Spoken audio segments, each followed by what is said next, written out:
The Florida Supreme Court has ruled that amendments on recreational marijuana and abortion can be on the ballot in November. We hear from people for and against the measures.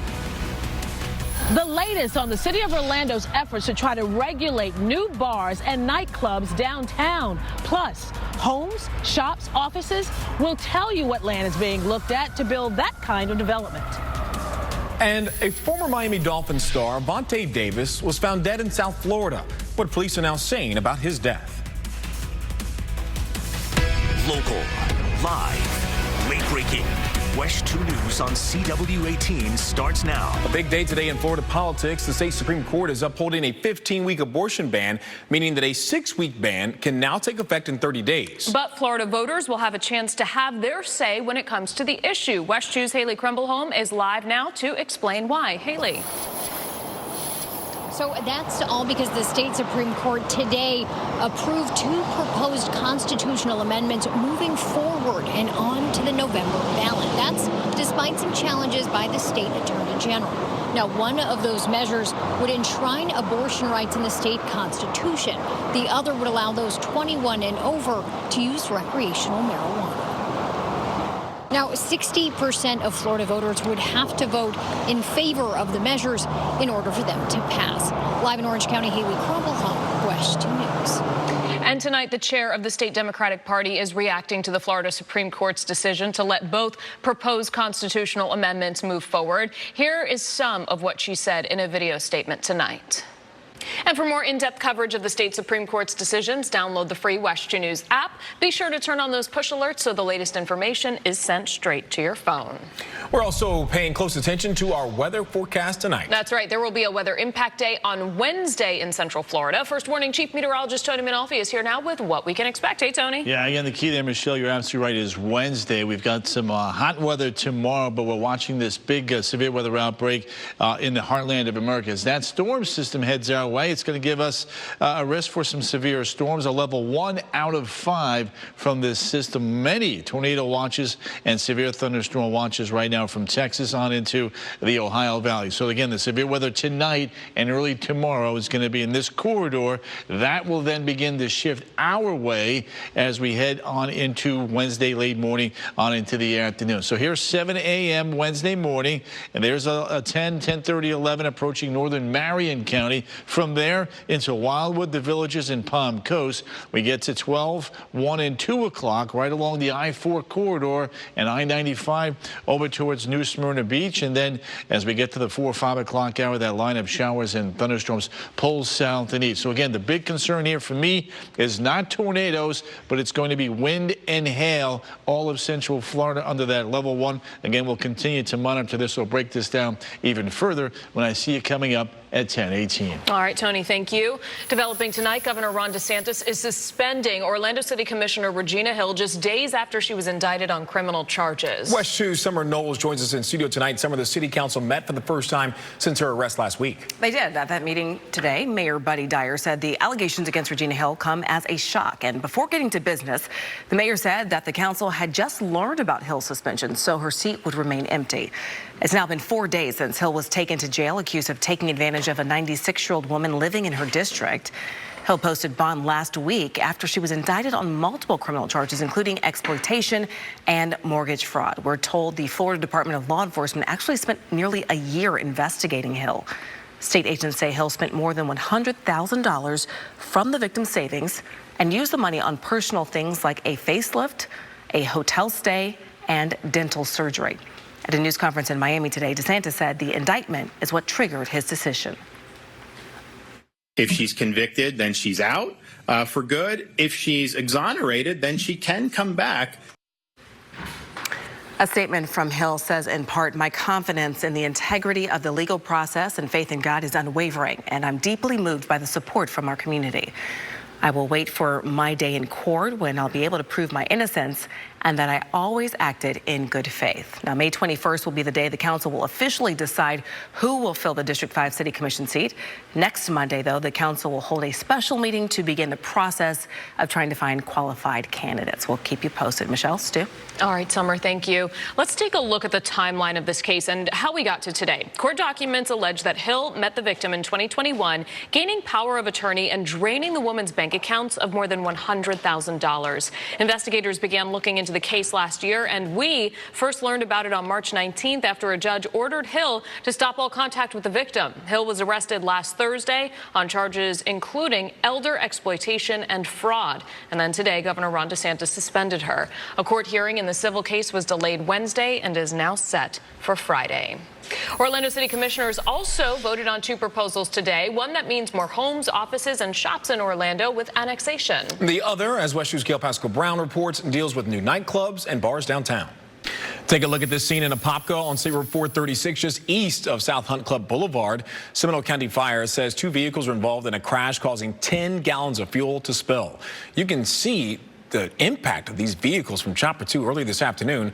We know at least one person went to the hospital. We are still working to learn their condition and what may have led up to this crash. And Lake County Mount Dora High School trying to help a student who was in the ICU tonight. The community says that 17-year-old Marissa Williams is a graduating senior this year. On Thursday, she was involved in a serious crash. Marissa suffered 2 collapsed lungs and internal bleeding. She will need more surgeries to make a full recovery. A GoFundMe has been set up to help the family pay for her medical expenses. We have a link to it on our website, WESH.com. In Volusia County, a man is dead after a skydiving accident. DeLand police say it happened at the DeLand Municipal Airport this afternoon just before 2:30. The man, who police have not identified, was pronounced dead at the scene, and it is now under investigation. New tonight, former President Donald Trump has posted a $175 million bond as he appeals the judgment against him in a New York City fraud case. The state appeals court last month lowered the bond amount by several hundred million. Trump's bond, now posted, will pause any action that State Attorney General Letitia Adams could take against Trump's properties in response to the judgment.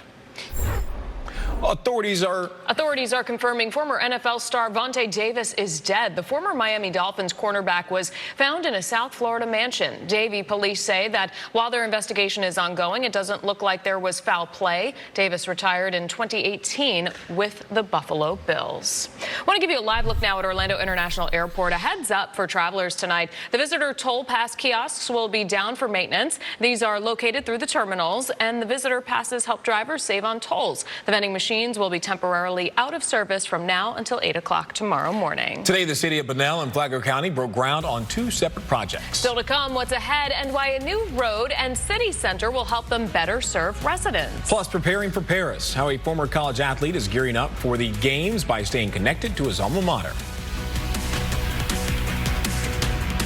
What do you want to watch? Big Bang. Weeknights at 7, 7:30, and 11 on CW18. Last week, we told you how Stanford University is serving as a pipeline for Team USA's top men's gymnast. And today, they're getting credited again. As Hearst Olympic correspondent Deirdre Fitzpatrick reports, former Cardinal Riley Luce credits the university for his success. We are still waiting to find out when ULA will launch its final Delta IV Heavy rocket. Thursday's launch was scrubbed just minutes before it was supposed to blast off, with plans to try it again on Friday. ULA postponed that indefinitely, saying it was because of an issue with a nitrogen gas pipeline. Here's hoping they don't try to reschedule it for Wednesday. Oh, yeah. I mean, anytime after Wednesday, maybe. Yeah, I don't think it'll be this week. I think it'll be next week, actually, just looking at some of the stuff coming down on the Twitterverse. Oh, look at you, in the know. Yeah. Weather, NASA, he's everywhere. We'll see. Let me see. Let me show you guys what's going to be happening outside. We have some heat on the way tomorrow, 85 to 90. Again, we've hit 90 once already this year. And, you start getting the April, you start getting a few more of those 90s. Live look outside for you right now, not bad at all. Here's where the action is from Chicago to St. Louis, back towards Oklahoma, Texas. On the northern side of the storm, we got heavy wet snow. On the south side of it, we got active severe weather ongoing tonight. Here locally, though, things are nice and quiet. Temperatures in the upper 60s to the low and the mid 70s. Winds are fairly light here. Could have a little bit of patchy ground fog in our northwestern communities come daybreak tomorrow morning. 60 to 65 there. Middle upper 60s, though, south and east. 12-hour forecast now for Orlando. 3 o'clock temperature coming in at about 89 degrees. As we take a look at the setup for tonight, tomorrow, mild night, hot afternoon tomorrow. There will be some breaks in that cloud canopy from time to time. That's going to allow for the temperatures to jump up. And then on Wednesday, we wait on this energy along that cold front. Showers and thunderstorms. Again, some of these will become marginally severe. The big concern for me is going to be the wind and the risk for some hail-producing thunderstorms. Tornado threat to me looks pretty low for the time being. We'll continue to monitor that. 2 o'clock, there's Winter Haven, Kissimmee, Orlando, back towards Sanford, New Smyrna Beach, and then from there, everything drifts down towards Melbourne and Palm Bay before moving offshore. We'll have a few residual showers into the mid-evening hours here, and then once we get past midnight, things will dry out and cool on down. So again, area-wide now. On Wednesday, we're a level 1 out of 5, a marginal isolated risk for 1 or 2 severe storms. Here again, the bigger concern for me is going to be the wind and the hail. 1 or 2 storms could produce winds at or greater than 58 miles an hour, along with some good-sized hail. Temps tomorrow before the storms arrive, 85 to near the 90-degree mark. Offshore flow, even at the beaches, means that we will have warm temperatures there. Universal Studios, a good-looking day here, too. 87 degrees at 5, in between right around 88, maybe 89 degrees. So the front lifts on through Wednesday night, very early Thursday morning, Thursday afternoon and Friday. Big dome of high pressure near New Orleans keeps us on the cool side of high pressure. Cool mornings this week, you betcha. Friday, Saturday and Sunday, 53, 52 and 53. Will we be in the 40s? It doesn't look like that. We'll watch the temperature trends, but historically speaking, the normal last day with temperatures in the 40s in Orlando is actually right around the 8th of April. So we're pretty darn close to that value right now. So the heat tomorrow, a few storms, a few could be marginally severe. Once we get past Wednesday, it is smooth sailing. Thursday, Friday, Saturday, and Sunday. Highs will be in the 70s. Lows will be in the 50s in town. 40s north and west. We'll take a look at some of the cooler temperatures up in Ocala for the middle and the latter half of the work week coming up in the next half hour. WESH 2 News, honored with 3 regional Merle Awards, including overall excellence. The Drew Peterson case is infamous. This beautiful young wife of a decorated policeman goes missing. His third wife also died under suspicious circumstances. This wasn't an accident. They needed to stop this guy. He was a killing machine. Tuesday at 8 on CW18. No one's gonna mess with Blind Girl. You keep going alone. I'm not alone. I've got you. Sight unseen. Wednesday at 9. This is Lovers and Liars. Obviously, these guys are idiots. Lovers and Liars, April 11th on CW18.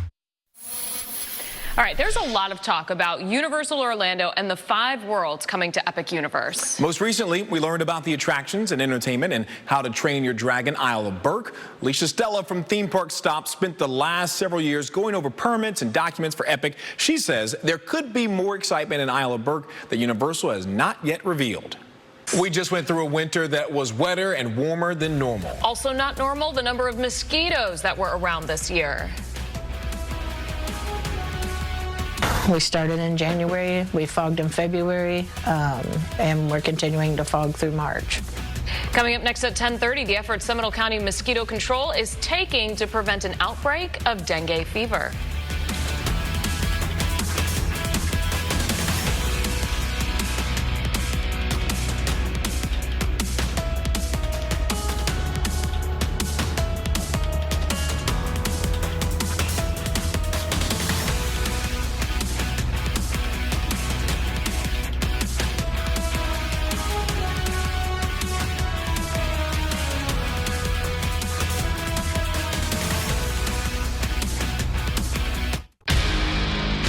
Who we used to be. No more leaving things on set. What do you say we get the band back together? We need to solve this before there's another victim. You ever work a serial killer case? Are you wondering if I can handle this? We need to lock this place down now. I hope you know you can always ask for my help, considering everything we've been through. You're surrounded, buddy. Don't! You've been lying to my face. What's with all the secrecy? Who are we keeping in the dark? I lost my husband to this once. I am not losing him again. Okay, you can drive more often. Knew you'd come around. This seriously doesn't worry you? No, because I know we're doing the right thing. Walker, I got this.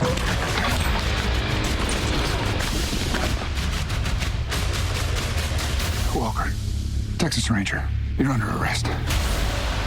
Walker, Wednesday at 8 on CW18. You're watching Central Florida's CW18. Local, live, late-breaking. WESH 2 News on CW18 starts now. Thank you for joining us. Here's a look at our top stories tonight. The Florida Supreme Court issued rulings today allowing the state's voters to decide whether to protect abortion rights and legalize the recreational use of marijuana. The decisions reject the state attorney general's arguments that the measure should be kept off of the November ballot. In a separate ruling, the court did uphold the state's ban on abortions after 15 weeks of pregnancy, meaning a 6-week ban could soon take effect. Governor Ron DeSantis is suspending Orlando City Commissioner Regina Hill just days after she was indicted on criminal charges. The city council met for the first time since her arrest last week. Last week, Hill was taken to jail on criminal charges, accused of taking advantage of a 96-year-old woman living in her district. Hill posted bond after she was indicted on those charges that include exploitation and mortgage fraud. We received a statement from Hill saying in part, quote, "I will wait for my day in court when I'll be able to prove my innocence and that I always acted in good faith." Orlando City Commissioners approved extending a ban on new nightclubs and bars opening in downtown Orlando. The ban would last until September. Orlando City leaders hope this will give them time to figure out ways to better regulate the industry. Commissioners also voted to approve the annexation of Sunbridge. It covers acres of land on the north and south sides of State Road 528 at Innovation Way, Sunbridge Interchange. Homes, shops, offices, and industrial spaces would be constructed there. Elevated levels of dengue fever have health officials in Puerto Rico declaring an emergency. Fever, as well as muscle and joint pain, are serious issues for people who get it. Dengue fever is spread by mosquitoes, and we most certainly have issues with those biting nuances here in Central Florida. WESH 2's Dave McDaniel looks at the level of mosquitoes we are seeing after periods of warm and wet weather this past winter. This statement from the Florida Department of Health reads in part, "Preventing mosquito bites is the best way to reduce the risk of mosquito-borne disease." The department encourages drain and cover practices, which include emptying standing water from outdoor items and covering your skin with long pants and long sleeves when mosquitoes are most active. Mosquito Control will tell you not to suffer in silence. If you have issues in your neighborhood, let them know so they can tackle it. We are following some breaking news. One person is dead after a crash on I-4 in Orlando. This happened just after 8 o'clock tonight on the eastbound exit ramp to World Center Drive. Troopers say they're still trying to figure out exactly what happened here, but the crash did involve a semi. That driver died at the hospital. The ramp is shut down right now. In Volusia County, 35-year-old Michael Lee King is facing charges after deputies say he shot into DeLand Pilates last month. 8 people were inside at the time, but nobody was hurt. The Miami native turned himself in at the Volusia County Jail Friday. He's charged with shooting into a building and culpable negligence. New details in a deadly shooting in Orange County last weekend. Deputies have identified the victim. They say a 35-year-old man named Odalis Rafael Perdermo was killed last Saturday night. This is on East Colonial Drive, east of the 408. Deputies found Perdermo and took him to the hospital where he died from his injuries. This is still an ongoing investigation, and we still have not heard about a possible suspect. Check your freezers tonight. Tropicali Foods is recalling more than 5,000 packs of frozen dessert bars due to a salmonella risk. The product is the Helados Mexico Mini Cream Variety Pack. They are packs marked with Best By October 11, 2025. Salmonella can be fatal in young children, the elderly, and others with a weakened immune system. No illnesses have been reported in connection with this recall. A massive data breach has dumped millions of AT&T customers' personal information onto the dark web. The leak happened about 2 weeks ago, and the company is in the process of notifying its customers. But experts say even if you do not receive a letter, it is still worth knowing how to protect your data. More than 7 million current customers and more than 65 million former customers have been impacted. The breach includes names, passwords, social security numbers, birth dates, and more. Once a bad guy has that, a criminal has that information, perhaps they could pose as you and call up one of your bank accounts or health accounts.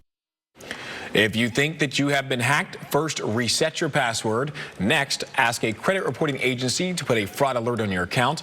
And then consider a credit freeze to block someone from opening a credit card in your name. AT&T is offering free credit monitoring services. In Oregon, one man had a very close call with a giant runaway saw blade, and the whole thing was caught on camera. Look at your video screen right now. A 4-foot concrete saw blade right in the middle of your screen. Yeah, it rips through the parking lot, embedding itself into the wall, just inches away from the door, and seconds after a man just walked inside. Shane Rimke is still shaking just thinking about how he narrowly escaped death. So I was walking into the store here, I put my handle on the door, and I heard a loud bang and yelling over here at the corner. Just as a cloud of smoke pops up, and I see a guy fall into the ditch, and a 4-foot blade hurling at me as I'm walking through the doorway. All right, Final Destination can never invent this one. Workers say a loose bolt and possible operator error may have caused a giant saw blade to come loose and spin away at high speed straight for the store.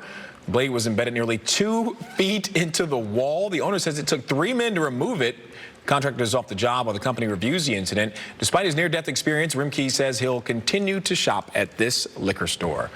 Oops. The last living survivor from the USS Arizona during the Pearl Harbor attack has now died at the age of 102. Lou Conter's daughter confirmed that he died today, surrounded by family in California, after spending 4 weeks in hospice care. Plans are underway for his funeral, which will include a ceremony with full military honors. Conter enlisted in the Navy at 18 and served as a quartermaster on the USS Arizona during that fateful December morning in 1941. Advent Health Kissimmee will now be able to treat more patients who need to stay in the hospital. Coming up next at 10, an inside look at their completed expansion project and the number of jobs it's creating. Plus, these drugs need to be everywhere. They're not controversial. They simply save lives. How the expansion of a crucial drug program will help prevent overdose deaths across Central Florida. Tony. And a big ridge of high pressure is going to give us near record heat tomorrow, but a big storm system out west and through the plains is going to drive some strong to severe storms our way on Wednesday. I'll break that down for you one more time straight ahead.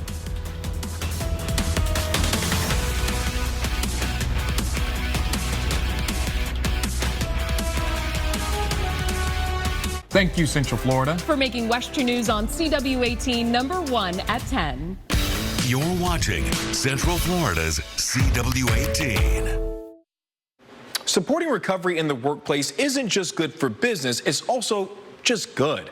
That was part of the message shared today in front of dozens of Central Florida business leaders. In this State of Addiction report, WESH 2's Christina Watkins tells us how Project Opioid is expanding in Central Florida in hopes of preventing overdose deaths.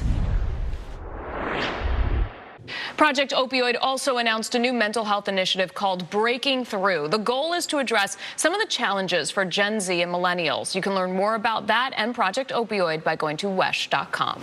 Advent Health Kissimmee has opened a new floor to treat patients. It's added more than 30,000 square feet of space for more than 40 patient rooms. Hospitals also expanded to create 100 new jobs. It says more people are moving to Central Florida, and this added space can help the hospital treat more patients. All right, Tony, we have some weather coming our way. We're calling Wednesday an impact day. We are. We think there's going to be a line of storms coming across the Gulf and then across the peninsula from about 11 through about 8 o'clock at night. So we're going to have to keep a close eye on that here through Wednesday evening. Let me take you back outside and I'll show you what's going on here, where the storms are coming from, and why we're a little concerned for the weather to get a bit bumpy on Wednesday. No problems outside right now. It is a fantastic night. iDrive looking good. Few high clouds out there, but really other than that, not a whole lot going on here. All of that high cloud energy is going up and over this big ridge of high pressure, but it's this disturbance here which is going to continue to come out and force a cold front through the deep south and push this big dome of high pressure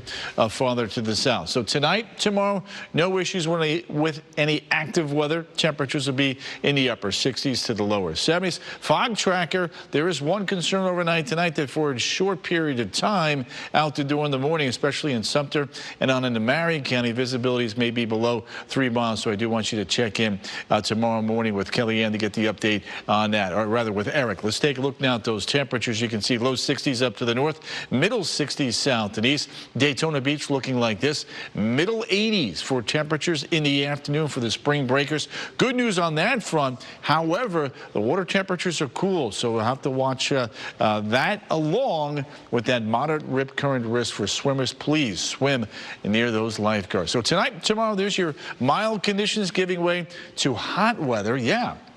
up at about 90 degrees as we get you into the afternoon tomorrow, at least through the interior.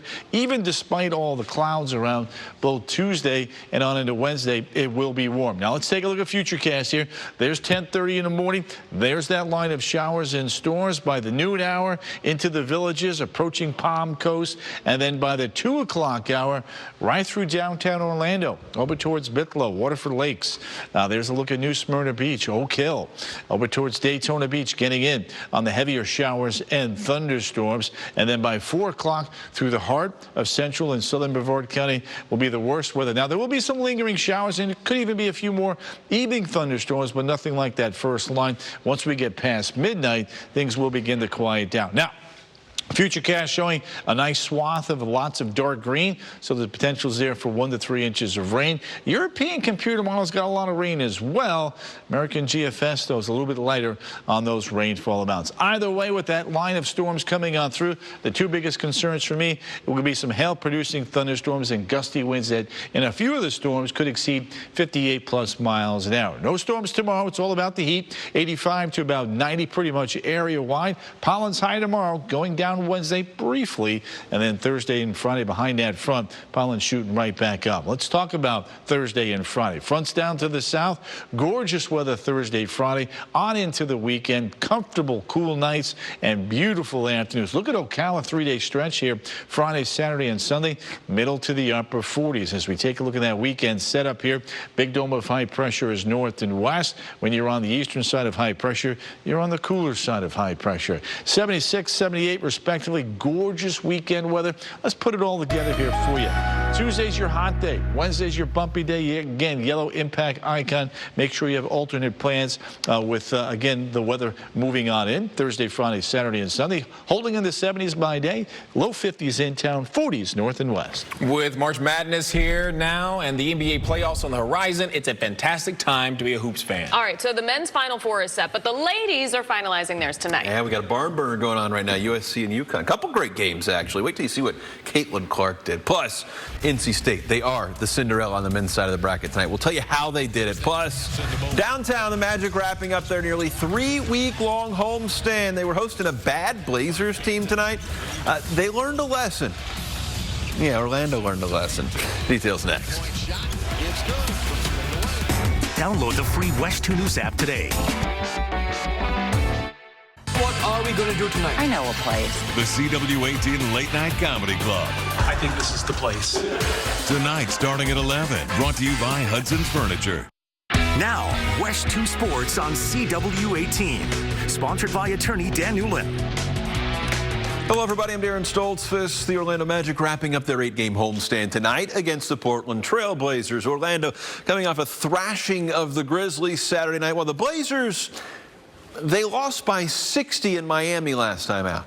Not a great team. Wow. Tony? You got an extra ad of sports right there, Tom.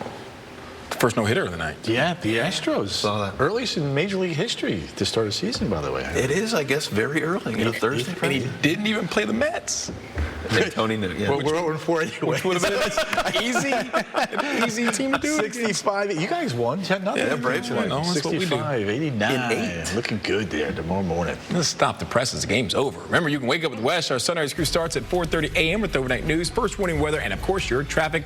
We're on all your big stories tonight. Flip over to WESH 2 for local live late breaking news at 11.